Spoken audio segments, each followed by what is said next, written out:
Orisa's ultimate, Supercharger, is widely agreed to be a very strong ultimate. It grants a 50% damage buff to every teammate in its radius for the duration of the effect.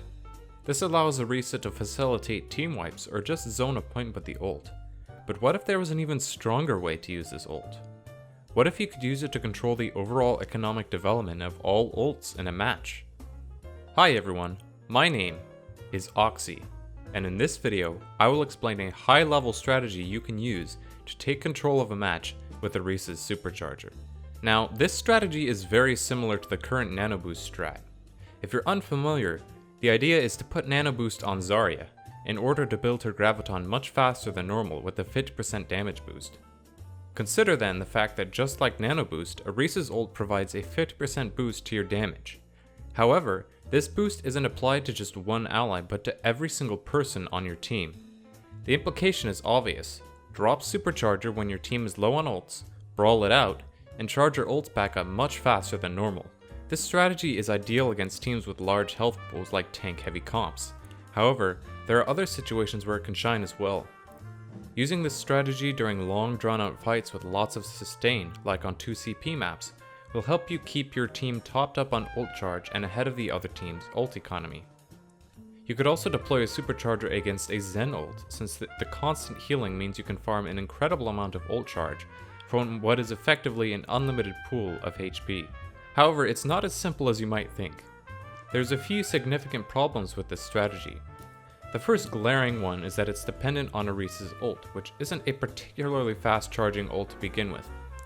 You can rectify this easily though by simply using a Nano Boost on your Orisa, who can quickly farm her own ult with a damage boost from Nano, and then deploy her Supercharger.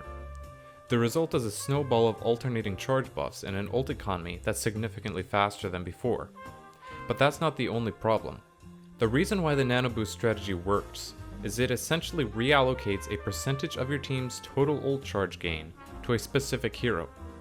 Remember that any damage buff isn't actually generating extra ult charge out of thin air.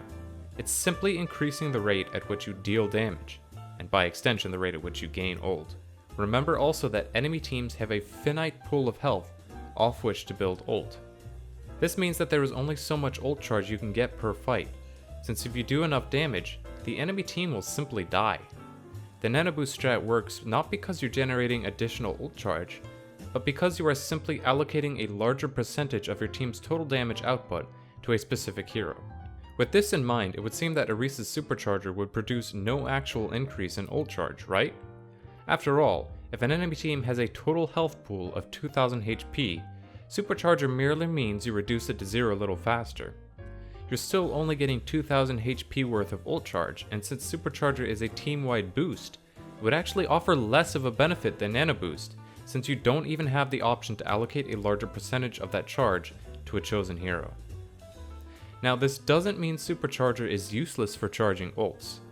Ending a fight more quickly for the same net gain in ult charge is still better than doing it at a slower speed, since a faster won fight means less time for the enemy team to build their own ultimates.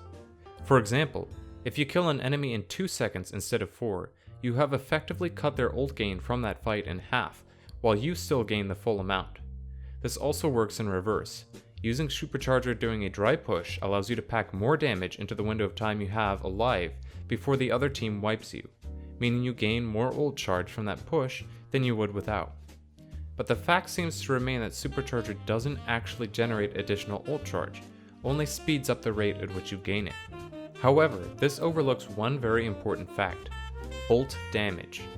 Supercharger is unique as a team wipe ultimate in that it uses vanilla damage sources to perform the team wipe, instead of ultimate damage sources. What I mean by this is that Supercharger deals no direct damage itself, instead buffing the natural damage abilities of your team. Why is this important? Well, to see, let's contrast this with another damage dealing ultimate, Rocket Barrage. Let's assume Zarya pulls the entire enemy team in with Graviton and your Pharah hits them with Rocket Barrage. Now think for a minute. Using this strategy, and assuming a total health pool of 2000 HP for the enemy team, is the total amount of ult charge your team gains from this fight high or low? It's low. The reason for this is that almost all of the damage done to the enemy team's 2000 HP pool is from Pharah's Rocket Barrage, which, as a damage-dealing ultimate ability, generates no ultimate charge in return for the damage it does. In other words, you don't get ult charge while using Rocket Barrage, and the end result is that you facilitate a team wipe, but gain little to no ult charge in return. Now, let's go back to Supercharger. It deals no direct damage, but buffs the normal damage abilities of people on your team. Assuming the same scenario of a 2000 HP pool for the enemy team, what happens if you use Supercharger instead of Rocket Barrage to perform a team wipe? Will you get a little ult charge or a lot? That's right, you'll get a lot. You'll get the full 2000 HP worth, in fact, barring the use of any other damaging ults. This means that Supercharger does in fact generate additional ult charge, at least in comparison to other methods of team wipe. Or, to be precise, it is unique as a damage-dealing ultimate in that it gives ult charge for the damage it deals, which results in a much more significant net gain of charge for your team in the event of a wipe. To sum it up, Nano Boost works as an ult charger because it reallocates a larger percentage of your team's total ult charge gain from each fight to a chosen hero. Supercharger, on the other hand, works as an ult charger because it allows you to wipe a team and gain the full amount of ult charge, something that is not possible with any other damage-dealing ultimate. In conclusion, Supercharger should be used when your team has few ultimates, and should not usually be paired with a damage-dealing ultimate. It combos well with CC ultimates like Graviton Surge, EMP, and Earth Shatter, or defensive ultimates like Sound Barrier and Transcendence to keep your team alive during the push.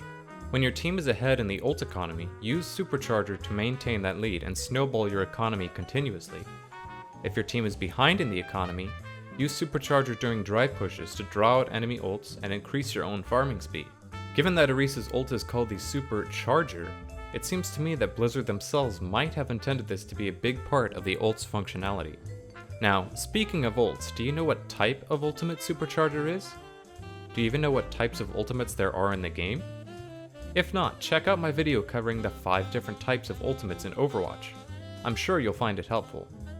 If you like this video, hit that subscribe button at the bottom to stay up to date with my latest uploads. Once again, my name is Oxy, and I'll see you guys in the next one.